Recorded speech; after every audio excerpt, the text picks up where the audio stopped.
Bonjour et bienvenue dans cette nouvelle vidéo. On se retrouve aujourd'hui pour parler une nouvelle fois des FODMAP et je vais répondre à la question: les FODMAP sont-ils mauvais pour la santé? Avant qu'on démarre cette vidéo, pensez à télécharger vos fiches récapitulatives avec les principaux aliments qui contiennent des FODMAP et ceux qui n'en contiennent pas.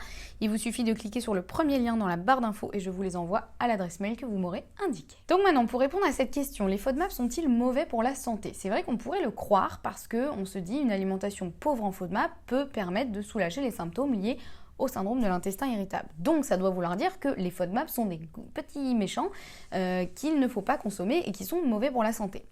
Eh bien non, en fait les FODMAP à la base ce sont des aliments qui sont très bons pour la santé. Pour la plupart, on va dire. Je vais faire un peu une généralité, mais globalement, la plupart des aliments qui contiennent des FODMAP sont des aliments qui sont bénéfiques. La preuve en est que la liste est principalement constituée de fruits et de légumes.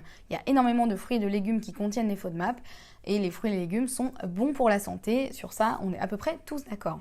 Donc il faut bien faire une différence, par exemple pour vous donner des petits exemples d'aliments qui contiennent les FODMAP, il y a les pommes, les poires, les choux-fleurs, l'ail, les oignons, etc. Tout ça ce sont des aliments dont il a été prouvé à peu près scientifiquement que ce sont des aliments bons pour la santé, il n'y a pas trop de questions à se poser sur ça, hein. Les fruits et légumes n'ont jamais été mauvais pour la santé. Consommer évidemment dans le cadre d'une alimentation équilibrée et tout ça. Donc il ne s'agit vraiment pas de diaboliser les FODMAP, ce ne sont pas du tout des choses qu'il faut... diaboliser, se dire « Ouh là là, ce sont des vilains méchants, au secours, on n'en veut pas, c'est très très mauvais pour la santé ». C'est pas du tout ça. C'est simplement que chez certaines personnes, ils sont plus difficiles à digérer. Il y a certaines personnes qui n'ont aucun problème de digestion et chez certaines personnes, ils vont créer des problèmes de digestion qui ne sont pas graves en soi. C'est-à-dire que c'est pas une maladie, mais simplement ça va être une sensibilité particulière chez certaines personnes qui va faire qu'on va avoir des symptômes pas très cool, tels que douleurs, ballonnements, problèmes de transit, nausées, problèmes de digestion divers et variés. Donc voilà, donc c'est vraiment, il faut bien faire cette différence-là. Les FODMAP ne sont pas mauvais pour la santé, ils sont simplement plus difficiles à digérer chez certaines personnes. Donc pourquoi on s'en passe pendant une période donnée? Justement pour calmer les symptômes, déjà voir si effectivement le problème vient de là, parce que chez certaines personnes, le problème vient pas forcément de là. Mais si vous souffrez du syndrome de l'intestin irritable, il y a de fortes chances pour que le fait d'éliminer les FODMAP vous aide grandement à soulager vos symptômes. Donc l'alimentation pauvre en FODMAP, c'est vraiment ça, c'est vraiment histoire de calmer les symptômes, de voir si c'est ce qui vous causait des problèmes de digestion ou pas. Et ensuite, on va réintroduire les FODMAP famille par famille pour voir lesquels vont déclencher des symptômes ou pas. Mais l'idée, c'est vraiment pas de s'en passer toute la vie. Ça, je vous en ai déjà parlé dans une autre vidéo. Et c'est vraiment de comprendre que ce sont des aliments sains, mais simplement plus difficiles à digérer chez certaines personnes. Parce que c'est vrai que vous pouvez avoir des réactions de votre entourage qui vont vous dire, si vous leur expliquez un petit peu l'alimentation pauvre en FODMAP, ils vont vous dire « Mais attends, depuis quand une pomme, ça donne mal au ventre ?» Bah ouais, ça peut être difficile à comprendre, ça peut être difficile à encaisser aussi, de se dire mais comment ça une pomme peut me déclencher des maux de ventre?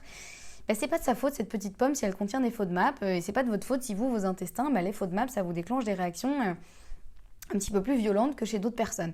Donc voilà, je voulais vraiment éclaircir ce point dans cette courte vidéo. Donc les FODMAP ne sont pas mauvais pour la santé, pour la plupart, encore une fois, là je prends vraiment l'exemple principal des fruits et des légumes. Donc il ne s'agit pas de les diaboliser, mais simplement de s'en passer pendant une courte période pour calmer vos symptômes, voir si ça va mieux et ensuite les réintroduire petit à petit, un par un, pour voir si celui-ci vous le tolérez, celui-ci pas trop, celui-ci ça va, celui-ci plus celui-là c'est pas terrible, et de vraiment comprendre vous ce qui vous convient vraiment à vous et adapter votre alimentation en fonction de ça, en fonction de vous, parce que ce qui vous conviendra à vous conviendra pas forcément à votre voisin, à votre cousine, à votre oncle, à votre sœur.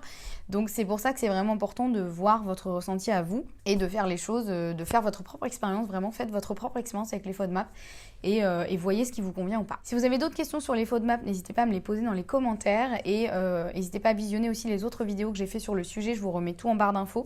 J'ai fait beaucoup de vidéos sur ce que sont les FODMAP, pourquoi s'en passer, qu'est-ce que le syndrome de l'intestin irritable, etc. Donc n'hésitez pas à les consulter et à me poser vos questions dans les commentaires si vous avez des questions. N'hésitez pas à me dire aussi dans les commentaires s'il y a d'autres thématiques que vous souhaitez que j'aborde au sujet des FODMAP, s'il y a des choses où vous posez des questions, vous aimeriez que j'y réponde en vidéo.